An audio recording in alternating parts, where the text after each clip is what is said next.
Assalamualaikum, hai semua, apa khabar korang? Terima kasih sebab sudah klik video ini dan jangan lupa untuk tekan tombol subscribe. Kembali lagi bersama saya AA berbagi info dan kisah menarik. Oh, sebelum tu jangan lupa tekan tombol subscribe, tekan loncengnya juga.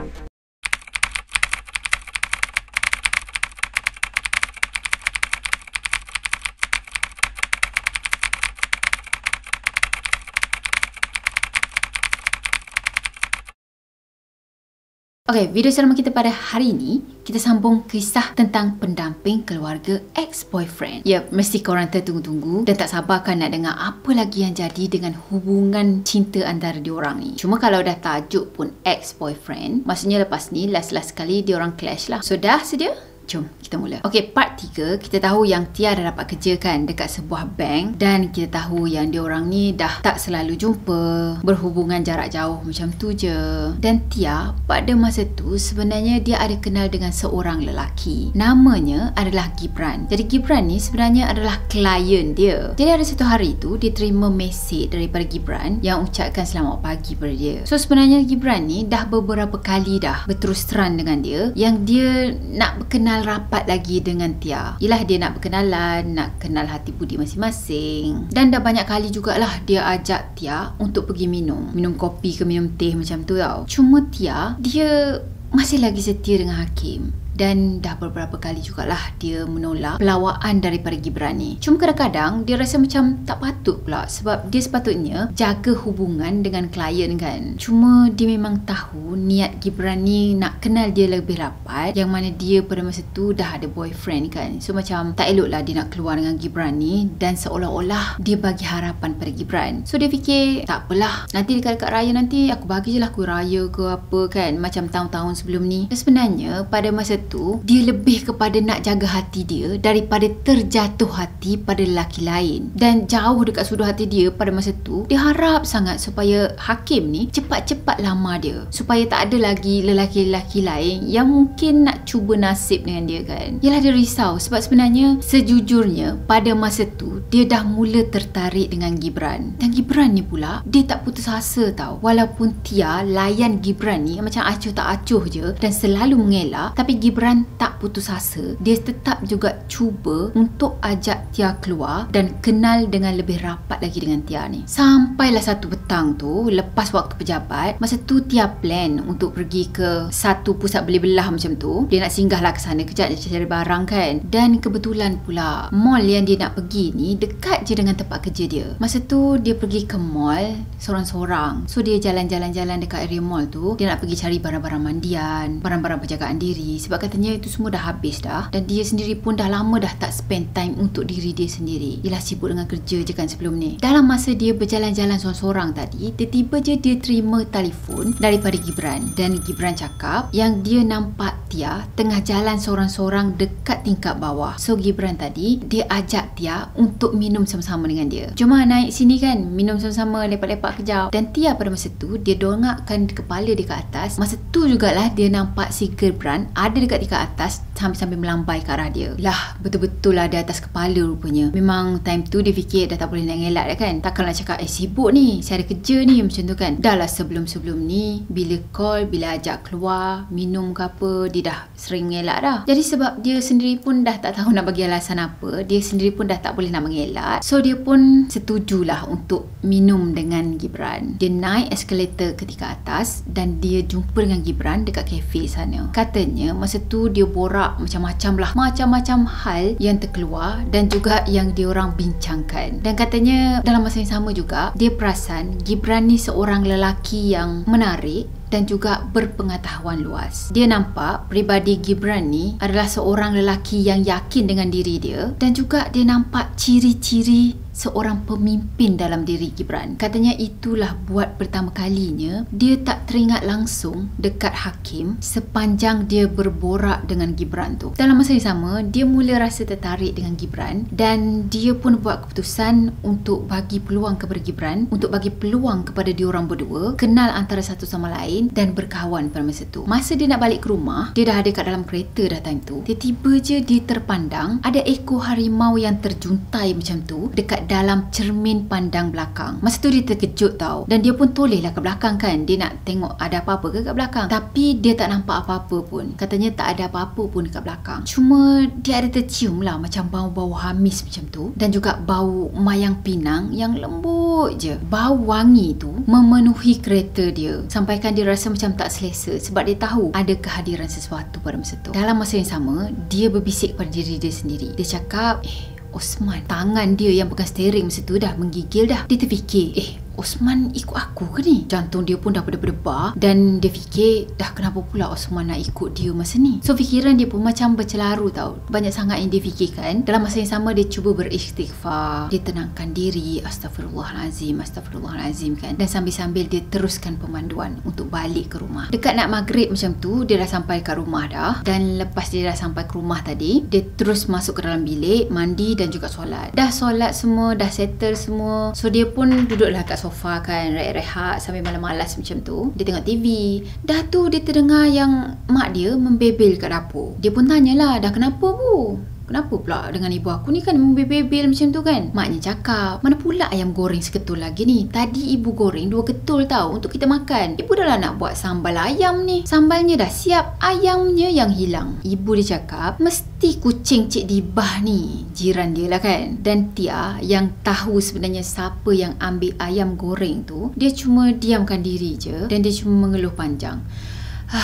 Masa tu dia fikir memang dah tak ada orang lain dah. Dia tahu itu kerja Osman Bakar. Lagipun dia tak nampak pun ada kucing yang masuk ke dalam rumah dia pada masa tu. Tia ni pun bangun. Lepas tu dia cakap, tak apalah bu, mungkin kucing tu lapar kot. Tak apa, nanti Tia goreng yang lain. Sambil-sambil dia bangun tu, sambil-sambil dia intai-intai lah konon-kononnya mencari kucing oren yang jiran dia punya. Katanya sejak peristiwa dia demam teruk tu, yang Osman Bakar balik ikut dia ke rumah tu kan. Lepas tu dia kena demam sampai ke seminggu. Sejak daripada peristiwa tu, Osman Bakar dah tak ikut dah dia pulang ke rumah. Dah kenapa pula kali ni Osman tu boleh ikut dia ke rumah? Padahal dia dah lama dah tak pergi ke rumah keluarga Hakim. Lepas dia orang dah siap makan-makan malam, Tia tadi pun masuk ke bilik nak rehat, nak tidur lah kan. Tambah pula esoknya Sabtu. Jadi hujung minggu ni dia nak rehat puas-puas. Sebab katanya minggu depan dia dah tak boleh nak rehat macam ni dah. Minggu depan dia kena temankan Kak Didi untuk mandi bunga dan juga untuk masakkan biryani kambing dekat Osman Bakar tu. Masa dia baring je dekat katil, dia terdengar dengusan nafas harimau kuat sangat dekat sebelah dia. Dia pasti Osman Bakar ada dengan dia pada masa tu. Cuma dia bangun, dia cuba untuk tenangkan diri, dia tak nak gelabah dan dia cakap macam ni dengan Osman tu. Osman, kenapa kau datang? Nanti minggu depan aku bawakan kau nasi biryani kambing. Sekarang ni baru 8 hari bulan. Nanti 15 hari bulan nanti aku bagilah kau nasi tu. Dah, kau balik dulu dekat rumah tuan kau. Kononnya dia cuba untuk pujuk Osman tu balik lalu ke rumah dalam 15 hari bulan, dalam minggu depan macam tu. Aku masaklah untuk kau macam tu kan. Dalam masa yang sama, mata dia ni melia-lia tengok sekeliling. Kok lah ada penampakan Osman Bakar tu kan. Dah tu tiba-tiba bantal dia boleh terjatuh dekat bawah tau. Jatuh dekat atas lantai lah. Masa tu dia duduk atas katil kan. So dia pun nak ambil lah bantalnya tu. Masa dia nak ambil bantal dia tadi, tiba-tiba je dia ternampak ada sepasang kaki budak. Dah tu dia terkejut. Dia cakap Allahu Akbar, Allahu Akbar. Masa dia dongakkan kepala dia, dia nampak dekat depan dia tu ada seorang budak lelaki yang umurnya lebih kurang dalam 12 ke 13 tahun macam tu. Dan mata budak tu hitam dekat sekelilingnya tau. Katanya seolah-olah mata harimau. Dan budak lelaki tadi, dia hanya merenung je ke arah Tia tanpa bercakap apa-apa. Masa tu Tia terkejut tau. Dia tersentak dan dia nak menjerit. Belum sempat pun dia menjerit, budak lelaki tadi tiba-tiba je menghilang. Masa itulah Tia urut-urut dada dia. Allahu Akbar, Allahu Akbar kan. Lama-lama macam ni aku boleh mati sakit jantung ni macam ni kalau dah selalu terkejut macam tu kan. Lagipun sebenarnya Osman Bakar ni dah lama dah tak tunjukkan wujud dia. Katanya kali terakhir dia tengok wujud Osman Bakar tu dalam bentuk manusia, masa tu tubuh dia kecil lagi. Dalam pada masa yang sama, dia harap sangat yang Osman Bakar tadi balik ke rumah dia, balik kepada tuan dia. So dia pun baring balik dekat katil dan dia pun tidur awal sebab katanya esok tu dia nak bangun awal-awal. Belum pun sempat dia terlelap, sekali lagi dia terkejut sebab ibu dia buka pintu bilik dia dan cakap Hakim ada dekat bawah. Dah tu Hakim tadi dia minta izin dengan ibu Tia untuk bawa Tia keluar sekejap. Tak tahulah apa yang dia orang nak bincangkan masa tu kan. Dan Tia ni pun terfikir, minggu lepas cakap bulan depan baru balik daripada offshore. Ini tiba-tiba je boleh muncul. Dah tu tak telefon pun nak datang kan. Tia macam percaya tak percaya tau. Yelah, baru minggu lepas dia orang bercakap dan cakap bulan depan baru balik. Sekali ni dah muncul dah kan. Dia pun berlari-lari turun ke bawah sebab tak sabar sangat nak jumpa dengan buah hati dia yang dah lama sangat tak jumpa kan. Katanya dah 3 bulan dah dia orang tak jumpa. Dah tu masa mula-mula dia nampak Hakim, dia rasa macam tak percaya tau. Wow, ni boyfriend aku ke? Sebab dia rasa macam Hakim ni lain sangat. Badan dia tu dah mula berotot dan bila dia panggil Hakim je, Hakim terus pandang ke arah dia sebab sebelum ni dia membelakangi si Tia ni. Jadi Tia pun panggil sayang dan Hakim pun palingkan muka dan Tia cakap dia memang tak percaya yang itu adalah boyfriend dia sebab katanya boyfriend dia handsome sangat. Hakim ni pun macam pelik lah kan. Dia tanya Tia, dah kenapa pandang aku macam tu? Dah lah, pergi siap-siap cepat. Aku dah minta izin dah dengan ibu ni nak bawa kau keluar makan. Dan si Tia ni pula terus mengiyakan, terus anggukkan kepala dan cepat-cepat pergi siap-siap sebab dia memang tak sabar nak spend time dengan boyfriend dia. Keluar je daripada pintu pagar rumah dia tu, dia tengok Hakim tadi dah bukakan pintu kereta untuk dia. Tapi kereta tu, kereta yang tak pernah dia nampak sebelum ni. So Tia pun tanyalah, wow, cantiknya kereta. Kereta siapa ni? Kereta baru ke? Dan Hakim jawab, kereta Izhar. Dah tu Hakim pun bagilah hadiah dekat Tia kan. Dah lama tak jumpa. Dia belikan 2 hadiah untuk Tia. Katanya yang pertama tu dia belikan minyak wangi, yang satu lagi handbag. Handbag tu pula handbag yang berjenama. So Tia pun tanyalah, beli kat airport ke ni? Tia saja je tanya kan. Dia bukannya tak suka ke apa. Dan sebenarnya dalam alamari dia pun dah penuh dengan koleksi bag. Yelah, bag yang Kak Didi bagi, bag yang Aunty Su bagi, mak tirinya Hakim ni kan. Jadi Hakim pun cakap dia pergi kerja tu macam dia tak sempat lah nak berjalan-jalan. Jadi lepas dia dah mendarat je, dia terus pergi cari hadiah untuk Tia ni. Dan Hakim tanyalah, kenapa? Tak suka ke? Bag tu tak okey? Jadi Tia pun jawab lah, dia suka, cantik, boleh lah dia bawa pergi kerja kan lepas ni. Tia pun masa tu dia fikir, yelah orang dah belikan barang untuk kita kan, tak perlulah kita nak merungut. Lagipun yang paling penting, dia tu masih lagi ingat kat kita. Dan Hakim ni pun dia macam perasan tau yang Tia ni macam tak suka sangat lah dengan barang yang dia beli. So Hakim cakap, nanti sebelum aku balik ke sana, kita pergilah cari barang apa yang kau nak. Dah tu Tia pun tanya, hari tu cakap bulan depan baru balik kan? Dah kenapa tiba-tiba je muncul? Dan Hakim jawab apa tau? Hakim cakap saja nak buat surprise, nak check kau ada kat rumah ke tak. Manalah tahu sepanjang aku tak ada ni kau keluar dengan orang lain kan?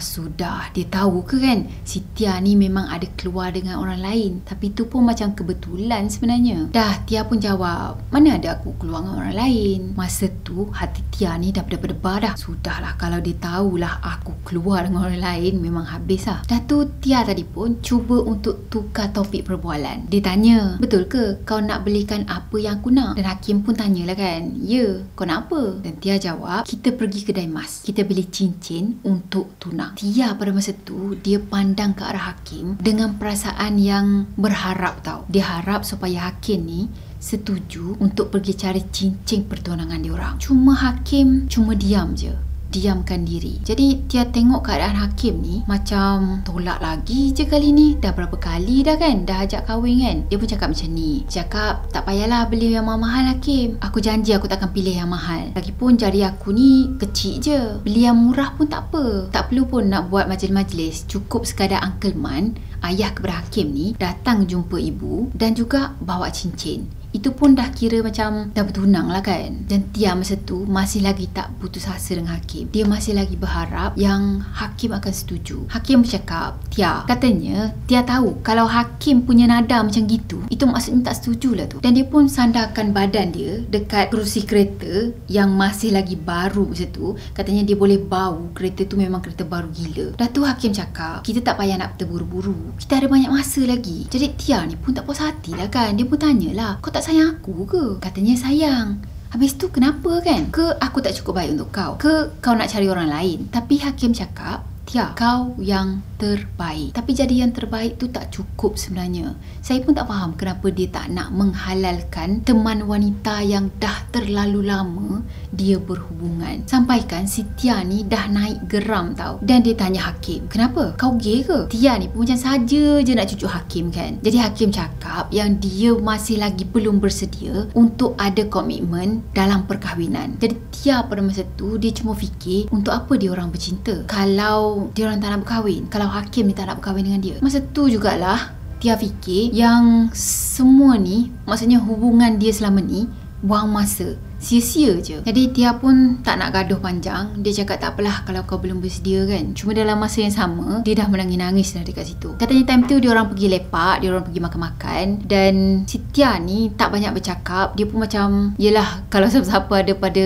keadaan dia time tu pun dah tak ada mood lah nak bercakap, nak borak semua kan. Tapi Hakim pula, dia lah yang banyak bercerita, banyak ceritakan tentang pengalaman dia masa dia bekerja tengah laut tu, dari satu kisah ke satu kisah macam tu kan. Dalam masa yang sama juga Hakim tanya, macam mana keadaan kau masa aku tak ada, macam tu kan. So Tia cakap okey je. Tia pun macam malas tau nak layan si Hakim ni, dan katanya dia banyak menghabiskan masa dia yang ada dengan Hakim tu dengan melayan kumpulan band yang tengah menyanyi pada masa tu. Dan dalam masa yang sama juga dia macam push Hakim untuk cepat-cepat sikit sebab dia nak balik. Katanya sebab dah lewat malam, so dia pun tak naklah balik lewat malam sangat, nanti ibu dia marah. Tapi sebenarnya dia dah tak tahan dah dengan perasaan dia. Dia rasa nak menangis je time tu. Dalam on the way balik tu, Hakim ni dia berhenti dekat satu stesen minyak, dan stesen minyak ni sebenarnya adalah stesen minyak milik keluarga dia. So masa tu dia orang singgah sekejap, isi minyak dan juga pergi ke tandas macam tu lah. Masa Tia keluar daripada kereta, dia nampak Izhar, adik-beradiknya Hakim tadi, keluar daripada kedai tu dan meluru ke arah kereta dia. Masa tu Tia pun melambai-lambai lah sebab kenal kan. Melambai, Izhar macam tu kan. Tambah pula dia orang kan dah lama dah tak jumpa. So Izhar tadi pun terus meluru ke arah Tia. Dah tu Izhar tadi pun menegur, Tia, dah lama dah tak datang rumah? Tia ni pun jawab lah, kalau Tia datang pun Hakim kan ada kat rumah kan. Dan Tia sendiri pun sibuk dengan kerja, jadi masa tu terlalu suntuk lah, terlalu pack lah kan. Dalam masa yang sama, Tia pun tegur lah kan. Tia cakap, Izhar, cantik kereta baru Izhar ni. Interior dalam ni pun cantik. Tak tahulah bila Tia boleh beli kereta macam ni. Dia puji-puji lah kereta Izhar yang Hakim ni naik bawa dia jalan-jalan tadi kan. Tambah pula, Izhar ni memang peminat setia kenderaan bermotor. Tanyalah dia pasal motor ke, pasal kereta ke, pasal lori ke, dia mesti tahu punya. Dah tu, Izhar cakap macam ni, nak buat apa Tia beli? Ni kan kereta Hakim, nanti jadi kereta Tia juga. Dia tak bagi tahu ke? Dia nak buat surprise lah tu, tak mengaku ni kereta dia. Izhar pun ketawa lah kan. Dalam masa yang sama, sebenarnya Tia agak terkejut sebab dia baru je tanya Hakim. Hakim cakap itu adalah kereta Izhar. Dan Tia pun macam pura-pura ketawa jugalah. Yelah, nak buat surprise lah kot. Dalam masa yang sama, hati Tia rasa sayu sangat, rasa sedih sangat. Sebab dia fikir Hakim boleh je nak bayar muka kereta ni berpuluh-puluh ribu, tapi dia masih lagi tak boleh nak menghalalkan Tia jadi isteri si Hakim ni. Sebab dia tahu, dia pasti kereta yang Hakim ni beli tak murah tau. Masa itulah dia sedar tak ada gunanya lagi dia nak merayu dengan Hakim ni. Mungkin Hakim betul-betul tak bersedia lagi untuk berumah tangga. Masa itulah dia nekat, dia tak akan bangkitkan lagi hal perkahwinan dengan Hakim. Dalam masa yang sama juga, hati dia makin lama makin rasa tawar. Dia rasa macam tak ada harapan lagi. Dia dengan Hakim ni memang tak ada harapan. Jadi lepas pada malam yang dia tahu kereta tu kereta Hakim, Hakim adalah ajak dia keluar beberapa kali, tapi dia tolak dengan alasan dia sibuk bekerja. Walaupun sebenarnya dia nak sangat jumpa dengan Hakim, spend time dengan Hakim, cuma dia tahankan perasaan dia tu. Sebab pada masa tu Tia bukan lagi merajuk, tapi dia dah terluka. Dia dah seakan-akan tawar hati lah. Dan bagi Tia, alasan yang Hakim bagi yang dia tak bersedia lagi nak masuk ke alam perkahwinan tu, itu adalah alasan yang tak masuk akal. Yelah, logik jugalah kan. Orang tua-tua cakap, buat apa kau nak bawa anak dara orang tu ke hulu ke hilir tapi tak ada niat untuk berkahwin dengan dia, untuk menghalalkan dia. Dalam masa yang sama juga, si Tia ni selalu jumpa dengan Gibran. Lepas waktu bekerja je, kalau ada masa dia akan jumpa dengan Gibran. Dan tak lama lepas tu, Gibran bagi tahu hasrat dia untuk jadikan Tia sebagai isteri dia. Katanya dia tak nak bercinta tanpa arah tuju, dan Gibran ni berhasrat untuk jumpa dengan ibu Tia secepat mungkin. Dia terus nak menghalalkan Tia. Kalau ibunya Tia ni setuju, dia terus nak bagi tahu ibu dia untuk pergi jumpa ibu Tia dan settle hal perkahwinan diorang. Masa tu Tia happy. Yelah, Gibran ni pun baik, berkarisma, ada cara pemikiran yang tersendiri dan pengetahuannya pun luas, pandai ambil hati. Jadi bagi dia, Gibran ni perfect. Cuma dalam masa yang sama, dia berharap sangat apa yang terkeluar daripada mulut Gibran ni, itulah kata-kata yang diucapkan oleh Hakim. Jadi pada masa tu, Tia minta untuk Gibran bagi sikit masa untuk dia, masa untuk dia fikir, masa untuk dia buat keputusan, sebab ini melibatkan hidup dia di masa depan kan. Dan satu hal lagi, sebab hati dia ni masih lagi berharap supaya Hakim berubah fikiran dan cepat-cepat terima dia jadi isteri. Okey, untuk video kita kali ni saya akan buka satu lagi lampu. Sebab tadi awal-awal tadi, kalau korang perasan, kan saya buat tutup lampu kan. Tapi sebenarnya video ni saya rakam berterusan tau, daripada part 3, part 4, part 5. So ni part last lah kan. Dan tadi, last kali tadi, tiba-tiba je saya rasa macam perasan ada sesuatu yang lalu dekat bawah ni tau. I don't know, tak tahulah apa benda yang lalu. Tapi dia macam bukan putih juga, dia macam kuning-kuning sikit. Putih kuning-kuning macam tu. Kan saya pasang satu je lampu dekat sini, saya on lah satu je lampu. Yang dekat sini gelap semua kan. So kalau ada cahaya pun macam nampak macam gitu je lah dekat sebelah sini. Tapi tadi dia macam lalu tau, lalu dulu daripada belakang sini ke arah sana. Tak tahulah apa yang lalu. Jadi disebabkan kekuatan kita dah ada kat bawah-bawah sikit sekarang ni, so saya buka lampu. Okay, banyak kali dah tahu, setiap kali nak ceritakan kisah-kisah hantu ni, ada je dia ketuk, dia main apa, ketuk Ramadan tu tingkap tu, dia ketuk tingkap, dia ketuk ni shilling ni. Tak tahulah nak cakap, hey I'm here. Ya, aku tahu kau sini. Katanya tarikh tu dia memang tak dapat nak lupakan sebab pagi tu maknya pergi pasar. Dah tu dia belikan barang dapur sikit dan juga bahan-bahan untuk masak nasi biryani. Katanya mak dia ada terima tempahan pelanggan pada masa tu. Tia ni juga dia ada beli 5 kilo tulang kambing untuk dia masakkan nasi biryani dan juga sup tulang. Jadi memang dah biasa sangat lah kan. Dia akan masak-masak, lepas tu dia pergi bagi dekat keluarga Hakim ni. Sebab macam yang part 4 hari tu kan kita ada sebut, katanya 15 hari bulan je dia akan bagi nasi biryani untuk Osman bakar. Tambah pula Tia ni tahu yang Uncle Man, ayah kepada Hakim dan juga adik-beradik Hakim ni, dia suka makan sup tulang. Jadi lepas maghrib je dia terus pemandu pergi ke rumah Hakim. Jadi dia bawalah nasi biryani dan juga sup tulang yang dah siap masak tu kan. Dah sampai je dekat rumah Hakim, masa tu dia disambut dengan pembantu rumah keluarga Hakim. Katanya nama pembantu rumah ni adalah Kak Ani. Dah tu Kak Ani pun bagi tahu lah Tia kan, Hakim ada tu orang dalam bilik tu. Yang lain-lain pun sama juga ada ke dalam bilik. Dah Tia pun cakap tak apa, nanti dia panggil Hakim makan kan, turun makan. Dah tu Tia pun pergilah ke arah dapur, letak dulu makanan yang dia bawa tu kan. Jadi Kak Ani ni lah yang tolong dia hidang nanti. Cuma masa dia berjalan ke arah sinki, dia nampak pintu dapur ada terbuka luas. Dan pintu dapur tu sebenarnya menuju ke arah belakang rumah. Jadi dia sendiri pun tak pernah pergi ke area tu sebenarnya. Yalah, pintu dapur tu sendiri pun selalu berkunci. Dan ada je cara lain nak pergi ke belakang rumah tu kan. Keluar ikut pintu depan rumah tu, pergilah ke belakang. Cuma macam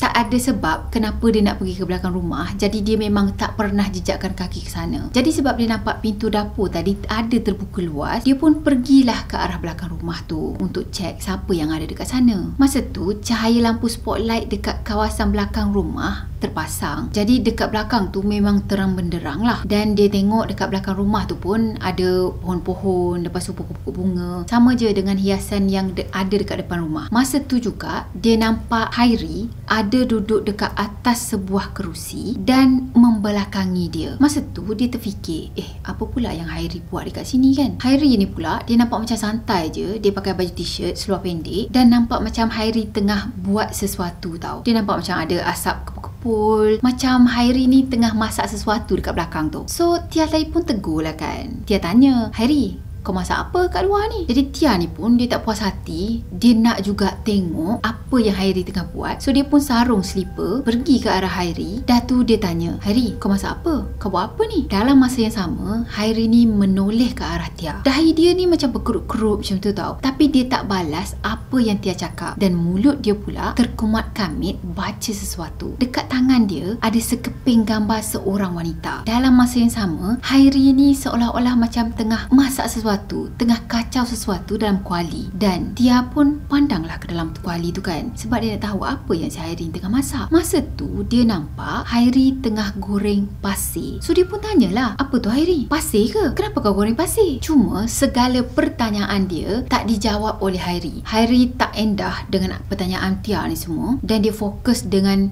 apa yang dia tengah buat pada masa tu. Dan tak lama lepas tu Hakim datang tau. Hakim cakap, Tia masuk. Hakim pergi ke arah Tia, tarik tangan Tia dan ajak masuk dalam. Tia ni pun macam pelik lah kan. Hakim, Kenapa? Hairi buat apa tu? Dia seboleh-bolehnya nak tahu jawapan daripada Hakim. Apa yang Hairi tengah buat sekarang ni? Sebab dia tak tahu, dia tak faham. Hakim tadi pun tarik Tia masuk ke dalam rumah dan dia meluru masuk ke dalam bilik tamu. Dia tutup pintu. So dia orang berdua je lah dalam bilik tamu pada masa tu. Dah tu Hakim ni cuma merenung je ke arah Tia dan dia cakap, Tia, kau tak boleh pergi ke belakang tu. Dan Hakim, dia menggeleng-gelengkan kepala seolah-olah itu adalah tindakan yang sangat salah. Tia pun minta maaf lah dengan Hakim kan. Dia cakap, kenapa Hakim? Aku minta maaf. Aku tak tahu pun yang tak boleh nak pergi ke belakang tu. Cuma masa tu aku tengok Hairi, jadi aku pun nak pergilah sapa dia kan. Yelah nak tanyalah dia buat apa. Dan aku nampak Hairi ada pegang sekeping gambar seorang perempuan tau. Hairi buat apa sebenarnya weh? Masa tu Tia pandang ke arah Hakim dan dia nakkan jawapan. Dan baru je Hakim ni nak buka mulut nak bagi tahu si Tia ni, tiba-tiba je diorang terdengar grrrr, macam tu. Rupa-rupanya Osman Bakar pun ada juga dekat dalam bilik tu. Tapi nasib baik jugalah sebab dia tak menjelmakan diri. Dan tiba-tiba Kak Didi buka bilik tu dan dia cari Osman.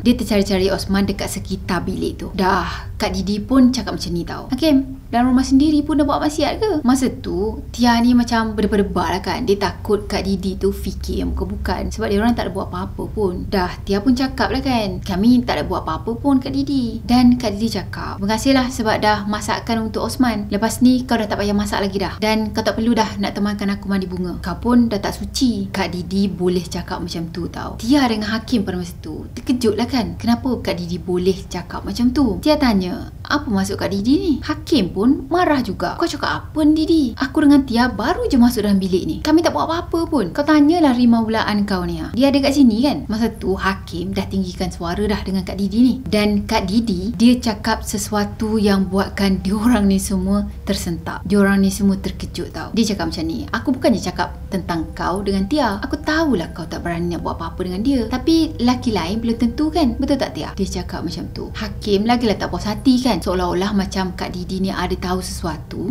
yang Hakim ni tak tahu. Hakim pun tanyalah lagi sebab dia tak puas hati kan. Apa yang Didi merepek ni? Dan Kak Didi cakap macam ni, kau tanyalah Tia, siapa yang dijumpa hari-hari lepas waktu bekerja? Muka je baik. Masa tu Tia memang dah berdesing dah. Dia cuma pandang je ke arah Kak Didi dan dia syak yang Kak Didi hantar Osman Bakar untuk follow dia tiap hari. Jadi Hakim ni pun macam tak puas hati kan. So dia tanyalah, Tia, kau buat apa Tia dekat belakang aku? Dan Tia, dia dah tak boleh nak tahan dah. Dia dah tak boleh nak sorokkan hal ni dah. Dan dia mengaku, ya, aku memang ada lelaki lain. Aku memang ada mula sukakan lelaki lain. Tapi kami tak buat apa-apa pun. Macam yang Kak Didi cakap tu, hubungan kami pun masih baru lagi. Aku minta maaf Hakim, katanya. Dah tu Tia dengan menangis-nangis tu, dia keluar daripada bilik tu, dia keluar daripada rumah tu, dia nak balik. Cuma Hakim, yelah, siapa je yang puas hati kan kalau diri dia dicurangi. Dia tak puas hati, dia tanya, Tia, kenapa kau buat aku macam ni? Masa tu Tia dah tak endahkan lagi Hakim. Dia nekat nak balik, nak pergi daripada tempat tu. Dia ambil kunci kereta dia, tapi tangan dia dah menggigil masa tu sebab dia pun dalam keadaan menangis yang teruk sangat dah. Dan tiba-tiba je kunci dekat tangan dia ni boleh terjatuh tau. Masa dia nak ambil balik kunci tu, Hakim lebih dulu ambil kunci tu. Dan diorang bergaduh lah masa tu. Bergaduh mulut, diorang maki-maki, diorang menjerit-jerit antara satu sama lain kan. Dan last kali kunci tu Hakim baling masuk ke dalam kolam tau. Dah tu ayah kepada Hakim dengan adik-beradik lelaki Hakim ni, diorang keluar dan diorang tenangkan dua orang ni. Sebenarnya Hakim mendesak tau. Hakim nak tahu juga, Tia, bagi tahu aku siapa lelaki tu. Siapa lelaki tu? Kau dah tidur dengan dia ke? Dan Tia nak jawab, suka hati akulah, dah tidur dengan dia ke, dah apa ke? Kau bukannya nak kahwin dengan aku pun. Dan masa itulah Hakim ni maki habis-habisan si Tia ni. Si Tia ni pula dia cakap, tak apalah apa yang Hakim fikir tentang dia pada masa tu. Kalau Hakim fikir dia dah tidur dengan lelaki lain, biar je lah dia fikir macam tu. Sebab dia memang dah putus asa dah dengan Hakim. Jadi malam tu Hairi yang hantar Tia ni balik. Dan masa dia orang on the way balik tu, Tia pun tanyalah Hairi kan, Hairi, kau buat apa kat belakang tu? Sambil-sambil dia ni teresak-esak tau sebab baru menangis dan masih lagi adalah tersisa menangisnya. Dan Hairi, dia cuma jawab, goreng pasir. Tia ni pun macam pelik lah kan. Dia tanya lagi, buat apa goreng pasir? Dan Hairi ni jawab, untuk bagi bekas tunang dia teringat-ringat dekat dia. Dah tu biar bekas tunang dia tu macam kepanasan macam tu lah. Katanya dia pun sama macam kau Tia, tak setia. Tia ni pun macam tersentak lah kan. Yelah, dia baru je lepas bergaduh. Dah tu disebabkan dia yang curang. Sekali Hairi pula yang cakap macam gitu, memang terasa lah kan. Dan Tia cakap lah dengan Hairi ni, kau jangan main-main Hairi. Dan Hairi cakap, kau jangan bimbang, Hakim tu tak macam aku. Dia tak akan buat apa-apa dengan kau. Jadi pada masa tu Tia harap sangat apa yang Hairi ni cakap, yang Hakim memang tak buat kerja-kerja macam itu. Dia harap memang betul Hakim takkan buat hal tu. Dan lepas kejadian tu sebenarnya Tia dengan Hakim terus putuskan hubungan. Tia tak lagi kontak dengan Hakim, walaupun dia tahu sebenarnya hal antara diorang ni belum lagi tamat, tak selesai lagi sebenarnya, sebab dia sendiri pun tak minta maaf lagi secara elok-elok dengan Hakim ni kan. Dan Tia ni cakap sebenarnya bagi pihak dia, dia dah lama dah maafkan Hakim, dan dia pun berharap yang Hakim pun maafkan dia. Katanya 6 bulan selepas dia putus dengan Hakim, Tia dan juga Gibran tadi bertunang. Cuma dalam masa tu kadang-kadang Tia ada juga ternampak kelibat Osman Bakar. Ada juga kadang-kadang dia akan tinggalkan nasi biryani dekat dapur, ditinggalkan macam tu je. Dan kalau nasi tu cepat basi, maksudnya ialah Osman Bakar yang dah jamah dah nasi tu. Dan lepas Tia dan juga Gibran dah berkahwin, dah disatukan, dia tak lagi nampak kelibat Osman Bakar. Katanya tahun ni, bukan tahun ni lah, tapi tahun masa dia ceritakan kisah ni, itu adalah tahun ke-10 diorang berkahwin. Dan diorang masih lagi cuba untuk dapatkan zuriat.